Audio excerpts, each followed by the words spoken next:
তো সবাইকে আমার নতুন একটি ভিডিওতে স্বাগতম। তো আশা করি সকলে ভালো আছেন, সুস্থ আছেন। তো আজকে আমার এই ভিডিওতে আপনাদের সাথে আলোচনা করব যে সিজারের পরে কি খাওয়া দাওয়া খাবেন, কখন খাবেন এবং খাবার যখন খাবেন তখন তার ডায়েটটা কেমন হবে। কারণ আমরা সাধারণত নর্মাল যা খাই, কিন্তু অপারেশন বা সিজারের পরে সেই খাবার কিন্তু একই রকম না, তার কিছু ভিন্নতা রয়েছে। তো এটা অনেকেরই আমাদের মনে প্রশ্ন থাকে যে ডাক্তার কখন খাবার দেবে, কারণ এই সময় কিন্তু আপনার আইভি স্যালাইন ওপেন করা থাকে। তো কখন এই স্যালাইন বন্ধ হবে, কখন খাওয়া দাওয়া স্টার্ট করবে, এবং যখন আপনার খাওয়া দাওয়া স্টার্ট করবেন তখন আসলে কি খাবেন এবং কি না খাবেন, এই সকল কিছু আজকে এই ভিডিওতে আপনার সাথে বিস্তারিত বলবো। তো চলুন ভিডিওটি শুরু করা যাক। তো প্রথমেই আমরা একদম ফার্স্ট থেকে স্টার্ট করতেছি। যেমন প্রথমে যখন আপনার সিজার হবে ওই সময় কিন্তু আপনাকে স্পাইনাল অ্যানেস্থেসিয়া দেওয়া থাকে, যার ফলে কিন্তু আপনার পেটের নিচের অংশ কিন্তু অবশ করা থাকে। তো এই সময় থেকে কিন্তু আপনার সমস্ত খাবার দাবার কিন্তু বন্ধ থাকে, এবং এই সময় থেকেই আপনার হাতে আইভি ক্যানুলার মাধ্যমে ফ্লুইড কিন্তু চালু করা হয়। তো সিজারের পরে এরপর কি করতে হবে। তো সিজারের পরপরই আপনাকে পোস্ট অপারেটিভ যে ওয়ার্ড রয়েছে সেইখানে আপনাকে স্থানান্তর করা হবে, এবং সেইখানে স্থানান্তর করার পরে আপনার প্রায় 4 থেকে 6 ঘন্টা পর্যন্ত সেই পোস্ট অপারেটিভ যে ওয়ার্ড রয়েছে সেইখানে আপনাকে থাকতে হবে। তো পোস্ট অপারেটিভ ওয়ার্ডে যখন আপনি থাকবেন, ঠিক ওই সময়ও আপনার কোনো প্রকার খাবার দাবারের প্রয়োজন নাই, কারণ ওই সময়ও কিন্তু আপনার সেই আইভি ক্যানুলার মাধ্যমে স্যালাইনগুলো যাবে। আর তো তখন আপনার শরীরে যে যাবতীয় পুষ্টি উপাদান রয়েছে, পানি রয়েছে, সব কিছু এক কথায় সকল খাদ্যই স্যালাইনের মাধ্যমে আপনার শরীরে যাবে। তো এরপর যেই আপনাকে পোস্ট অপারেটিভ ওয়ার্ড থেকে যে আপনাকে জেনারেল ওয়ার্ডে আনা হবে, ঠিক এ সময়ও আপনার মুখে কিন্তু কোনো প্রকার খাবার দেওয়া যাবে না। ঠিক আপনাকে জেনারেল ওয়ার্ডে আসার পরেও আপনাকে ন্যূনতম 6 ঘন্টা যে ডক্টর অবজারভেশনে রাখবেন, আর এই 6 ঘন্টাও আপনার হাতে সেই আইভি ক্যানুলার মাধ্যমে এই স্যালাইন ফ্লুইড এগুলো যাবে। ঠিক 6 ঘন্টা পরে এরপর যখন আপনাকে আস্তে আস্তে ব্যায়াম করতে বলা হবে, বা আপনার পা মুভমেন্ট করার জন্য বলা হবে, যখন আপনি আস্তে আস্তে মুভমেন্ট পা করতে পারবেন বা উঠে বসতে পারবেন, ঠিক এই সময় আপনাকে এই 6 ঘন্টা পরে সে আইভি স্যালাইন অফ করা হবে, এবং আপনার যদি কোনো ক্যাথেটার থাকবে যে দেওয়া, সেটিও আপনার এই 6 ঘন্টা পর যখন আপনি মুভমেন্ট করবেন, ঠিক ওই সময় আপনাকে এই ক্যাথেটারও খুলে ফেলা হবে। তো এরপরই আপনাকে আসলে প্রথম খাবার স্টার্ট করা হবে।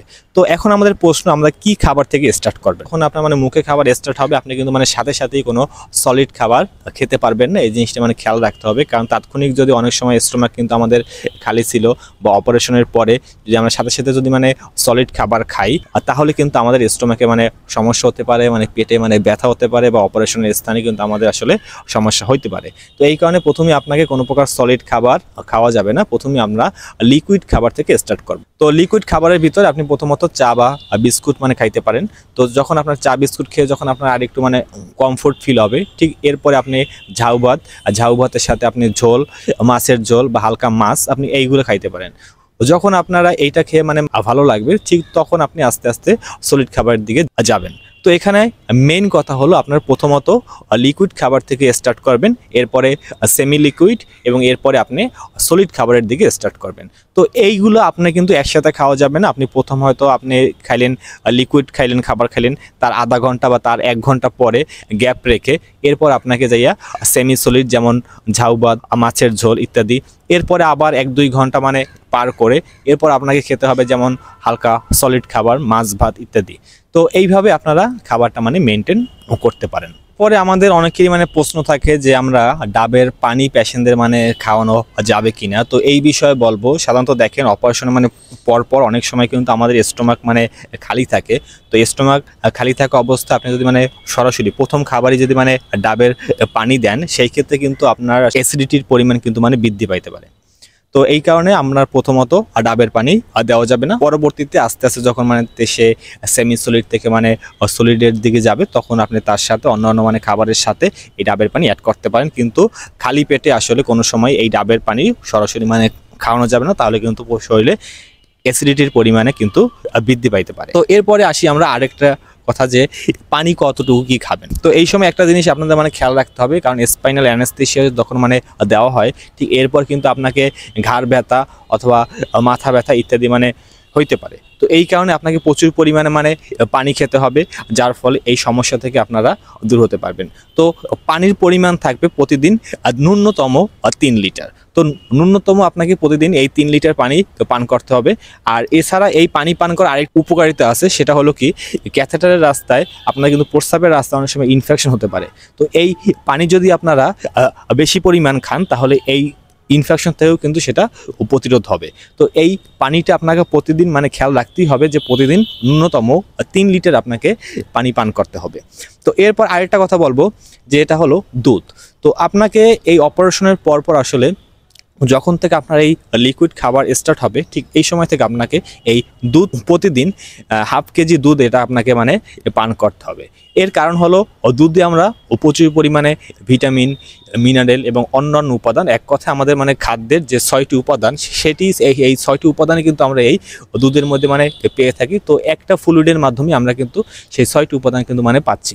তো এই জন্য আপনাকে এইটা প্রতিদিন মানে খেয়াল রাখতে হবে, প্রতিদিন হাফ কেজি দুধ এটা আপনাকে পান করতে হবে। তো এরপর আপনাদের আরেকটা বিষয় খেয়াল রাখতে হবে যে আপনার দৈনিক খাদ্য তালিকায় আপনি টক খাবারকেও মানে যুক্ত করতে হবে, কারণ এই টক খাবারগুলোতে প্রচুর পরিমাণে ভিটামিন সি পাওয়া যায়। আর এই অপারেশনের পরে বা সিজারের পরে সেই কাটা স্থান বা সিজারের স্থানটা খুব তাড়াতাড়ি মানে হিল হওয়ার জন্য এই ভিটামিন সি যুক্ত যে সকল ফলমূল রয়েছে বা যে সকল মানে খাবার রয়েছে এটা আপনার খুবই তাড়াতাড়ি হিল হওয়ার জন্য মানে সাহায্য করবে। এই জন্য দৈনিক খাবারে আপনি এই টক খাবারটা মানে যুক্ত করবেন। তো টক খাবারে মানে ভিতরে আমরা অ্যাড করতে পারি যেমন আমরা, পেয়ারা, লেবু অনেক সময় হয় কি আমরা সরাসরি হয়তো খেতে পারি না, এই কারণে আপনি হয়তো লেবুর শরবত বানিয়ে সেটা মানে খেতে পারেন। তো এটা আপনার জন্য খুবই উপকার হবে। আর এখানে আরেকটা বিষয় আপনারা মানে খেয়াল রাখবেন যে কোনো টক খাবারই কিন্তু অতিরিক্ত পরিমাণে মানে খাওয়া মানে ঠিক হবে না। এখানে আপনার সকল ফলমূলই কিন্তু পরিমিত অবস্থা মানে গ্রহণ করতে হবে। সেটা হয়তো দিনে 2 বার বা দিনে 3 বার এরকম একটা টাইম মেনটেন করে আপনার সেই টক খাবারগুলো সেবন করতে হবে। আর এখানে আরেকটা জিনিস খেয়াল রাখবেন যে অতিরিক্ত যে সকল মানে টক রয়েছে যেগুলো তেঁতুল, করমজা এইগুলো থেকে বিরত থাকবেন। অতিরিক্ত যেগুলো টক সেগুলো মানে খাওয়া যাবে না। আপনি সাধারণত হালকা টক বা মালটা, পেয়ারা এই ধরনের যে সকল টক জাতীয় রয়েছে খাবার মানে ফলমূলের ভিতরে এগুলো আপনারা সেবন ও করতে পারেন। তো ভিডিওর শেষ প্রান্তে আপনাদের সাথে আর একটা বিষয় মানে শেয়ার করব, মানে যেটি হলো আমাদের কিন্তু অনেক সময় গ্রাম পর্যায়ে এই দুধ খাওয়া অথবা টক খাবার নিয়ে কিন্তু অনেক ভুল মানে ধারণা থাকে। তো এখান থেকে মানে উঠে আসতে হবে, কারণ মেডিকেল ভাষায় বা মেডিকেল সায়েন্সে এই ধরনের কোনো মানে প্রমাণ মানে পাওয়া যায় না যে টক খাবার খেলে রোগীর মানে সমস্যা হবে বা দুধ খেলে রোগীর মানে সমস্যা হবে। এই জন্য আপনাদের একটা পরামর্শ থাকবে যে সকলে এই ভুল ধারণা থেকে উঠে আসবেন এবং সিজারের পরে একজন মায়ের পরিপূর্ণ মানে যত্ন নেবেন। তো এই ছিল আজকের টিপস। তো আজকে আমার ভিডিওটি এই পর্যন্ত। যদি ভিডিওটি মানে ভালো লাগে তাহলে অবশ্যই আমার ইউটিউব চ্যানেলটি মানে সাবস্ক্রাইব করে রাখবেন। আর কী ধরনের মানে ভিডিও দেখতে চান সেটা আমাকে এই ভিডিওর মানে কমেন্ট বক্সে জানিয়ে রাখবেন। আর যদি খাওয়া দাওয়া বিষয়ে আর কোনো প্রশ্ন থাকে তাহলে আমাকে ইনবক্সে করতে পারেন অথবা আমার হোয়াটসঅ্যাপ নাম্বার সেখানে দেওয়া থাকবে, আপনারা সেইখানে আমার সাথে আলাপ আলোচনা করতে পারবেন।